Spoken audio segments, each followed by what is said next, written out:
술을 끊고 싶다면 지금 이 영상부터 보세요. 여러분 혹시 늘 이런 말을 달고 살지는 않으신가요? 소주 한 잔쯤이야 간에 기별도 안 가지. 다들 마시는데 나만 안 마실 순 없잖아.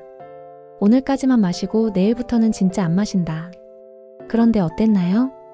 며칠 지나지 않아 어느새 습관처럼 다시 잔을 채우고 계시진 않나요? 퇴근 후 습관처럼 자연스럽게 손이 가는 맥주캔, 한 주의 피로를 핑계 삼아 따르게 되는 소주 한 병. 분명 어제도 앞으로 술을 줄이겠노라 그렇게 말했는데 오늘도 다시 마시게 됩니다. 그 한 잔이 정말 괜찮을까요? 60대 중반의 한 남성의 이야기를 전해드릴게요. 그는 특별히 주사가 있거나 주변을 힘들게 하는 스타일도 아니었습니다. 30년 넘게 거의 하루도 빠지지 않고 반주로 소주 반병을 마셨습니다. 그저 식사할 때 곁들인다는 느낌이었고 스스로도 그게 문제라고는 생각해 본 적이 없었습니다. 그러던 어느 날 그는 돌쟁이 손주를 안고 거실을 걷다가 갑자기 중심을 잃고 넘어졌습니다. 크게 다친 건 아니었지만 순간적으로 몸이 말을 듣지 않았다는 그 경험이 너무도 낯설고 무서웠다고 해요. 병원에 가서 정밀 검사를 받은 결과는 충격적이었습니다. 간 수치 이상, 말초신경 손상, 그리고 경도 알코올성 치매 초기. 내가 그런 병에 걸릴 정도로 마시진 않았는데 그의 첫마디였다고 합니다. 가족도 놀랐고 본인은 더 큰 충격에 빠졌습니다. 하지만 의사는 단호하게 말했습니다. 이건 하루아침에 생긴 게 아닙니다. 30년이 만든 결과입니다. 이건 아주 특이한 사례가 아닙니다. 실제로 비슷한 경로로 병원을 찾는 분들이 꽤 많습니다. 습관처럼 마시는 맥주 한 캔. 일 끝나고 홀가분하게 털어넣는 소주 반 병. 작아 보이는 그 행동이 오랜 시간 우리 몸을 조용히 망가뜨리는 겁니다. 우리 뇌는 이 과정을 어떻게 받아들일까요? 술을 마시면 도파민이 분비됩니다.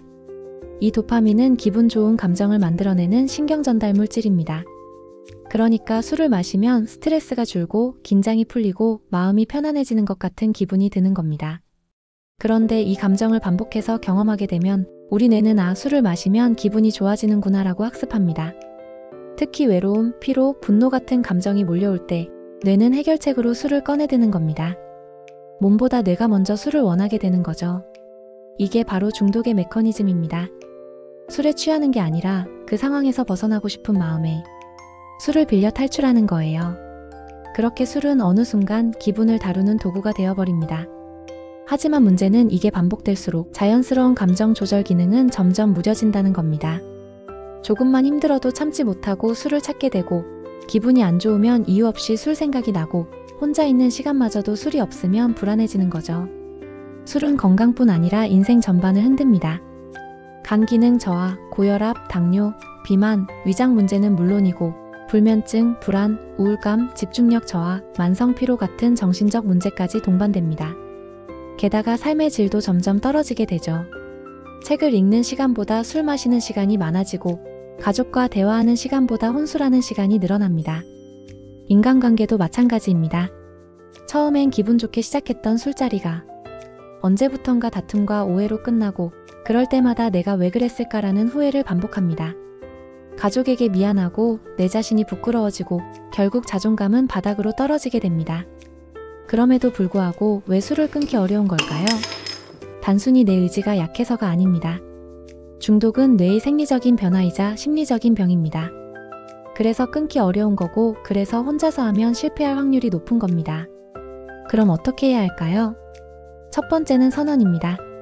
누군가에게 말하거나 일기에 적거나 휴대폰 메모장에 남겨두는 겁니다. 나는 오늘부터 술을 끊겠다. 이 짧은 한 문장이 뇌에게 변화를 알리는 신호가 됩니다. 두 번째는 대체 루틴을 만드는 겁니다. 우리 뇌는 술 자체보다 보상을 원합니다. 따뜻한 차 한 잔, 나만의 플레이리스트, 짧은 산책, 유튜브에서 따라하는 운동 루틴, 명상 앱이나 ASMR처럼 자극을 줄이면서 편안함을 주는 활동으로 보상을 대체해보는 겁니다. 처음엔 어색하더라도 뇌는 반복되는 자극에 점점 적응하게 됩니다. 세 번째는 환경을 바꾸는 것입니다. 술병이 있는 주방, 늘 앉아서 마시던 자리에 계속 있다면 그 환경 자체가 술을 부릅니다.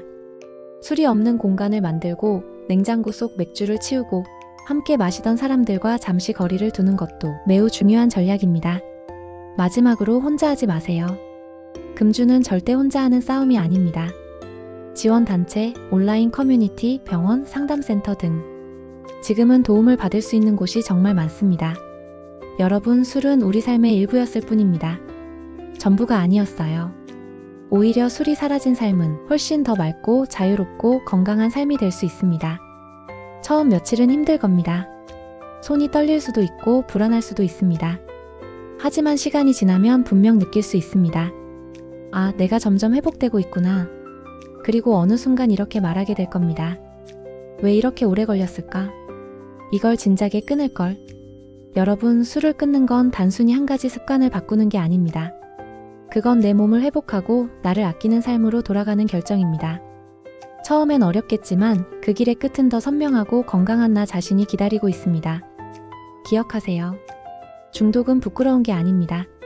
단지 인정하고 끊어내는 용기가 필요한 병일 뿐입니다. 그 용기, 오늘 한 걸음만 내디디면 됩니다. 오늘이 여러분의 인생에서 마지막 술을 마신 날로 기록되길 진심으로 응원합니다. 시청해주셔서 감사합니다. 오늘의 영상이 도움되셨다면 좋아요와 구독, 알람 설정 부탁드립니다. 오늘도 건강한 하루 보내세요. 감사합니다.